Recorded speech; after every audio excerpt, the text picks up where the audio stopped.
दीर्घ दृष्टि दोष या हाइपरमेट्रोपिया, इस बीमारी में जो हमारी आँख का जो निकट का बिंदु होता है वह दूर चला जाता है, यानी 25 सेंटीमीटर से दूर हमें दिखाई देगा।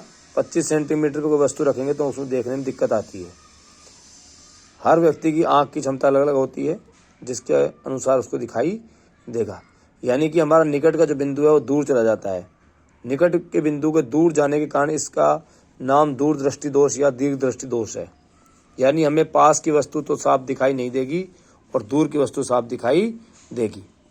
यानी हमें थोड़ा दूर करके देखेंगे तो हमें साफ दिखाई देगा। इसमें आप देख सकते हैं, सबसे पहले ये हमारा नेत्र है, जिसमें हमको दिखाया गया है कि जो निकट का बिंदु यहाँ पर होना चाहिए था वो यहाँ से यहाँ चला गया। यानी ये निकट का बिंदु जो है वो दूर चला गया। यहाँ का बिंदु इधर चला गया, यानी दूर चला गया। यानी यहाँ से हमको वस्तु साफ दिखाई दे रही है, बल्कि यहाँ से दिखाई दे रही है। यहाँ हम रखेंगे तो हमको दिक्कत आएगी। यहाँ से हमारा जो फोकस है वो रेटिना पे बन रहा है, जिससे हमको साफ दिखाई दे रहा है, यानी दूर करने पे दिखाई दे रहा है। यानी दीर्घ दृष्टि दोष से दूर दृष्टि नेत्र का निकट बिंदु जो है वो दिखाया गया है, यहाँ का यहाँ पहुँच गया है निकट बिंदु, यानी ये दूर चला गया। दूसरी आँख में आप देख सकते हैं, दीर्घ दृष्टि दोष युक्त नेत्र का निकट बिंदु जब दूर चला जाता है तो उसका दोष किस प्रकार होता है। देखिए, इस नेत्र में हमको दिखाई दे रहा है कि यहाँ पर अगर हम वस्तु रखेंगे, हम दूर ना रख के पास ही रखते, मान लो वस्तु को, यानी इसी बिंदु पर रखते, तो हम देखते हैं कि हमारा जो फोकस है, जो अपवर्तन के बाद अभिनेत्र लेंस से जो इनसे आने वाली प्रकाश किरणें हैं वो अपवर्तन के बाद हमारे रेटिना के पीछे मिलती हैं। यह रेटिना के पीछे मिलने के कारण इसका फोकस सही नहीं बन रहा, जिसके कारण ये हमको दिखाई नहीं देगा। यानी फोकस कहाँ बन रहा है, पीछे बन रहा है। दीर्घ दृष्टि नेत्र का निकट बिंदु दूर चला गया। तीसरी देखिए, अगर हम इस वस्तु को यहीं रखना चाहें और उसको यहीं से देखना चाहें तो इसके लिए हमको एक लेंस का प्रयोग करना पड़ेगा, चश्मे का प्रयोग करना पड़ेगा। और ये जो हमको लेंस दिखाई दे रहा है ये उत्तल लेंस है। उत्तल लेंस बोलो या अभिसार लेंस बोलो, ये है।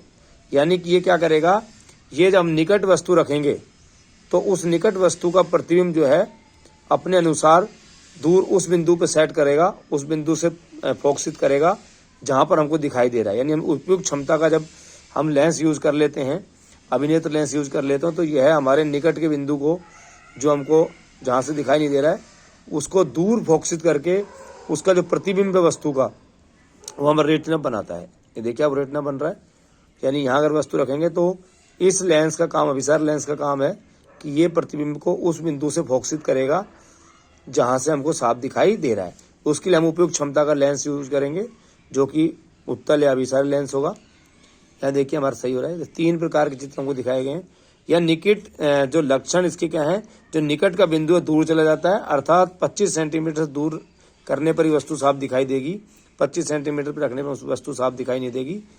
यानी कि दूर की वस्तु हमको साफ दिखाई देगी लेकिन निकट की वस्तु साफ दिखाई नहीं देगी।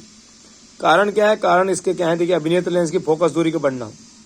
जब अभिनेत्र लेंस की फोकस दूरी बढ़ जाती है तो ये बीमारी हो जाती है। या फिर नेत्र गोलक का छोटा हो जाना, नेत्र गोलक छोटा हो जाता है तो डिजीज हो जाती है, बीमारी हो जाती है। तो इसी कारण है। और प्रतिबिंब जो है वो रेटिना के पीछे बनता है।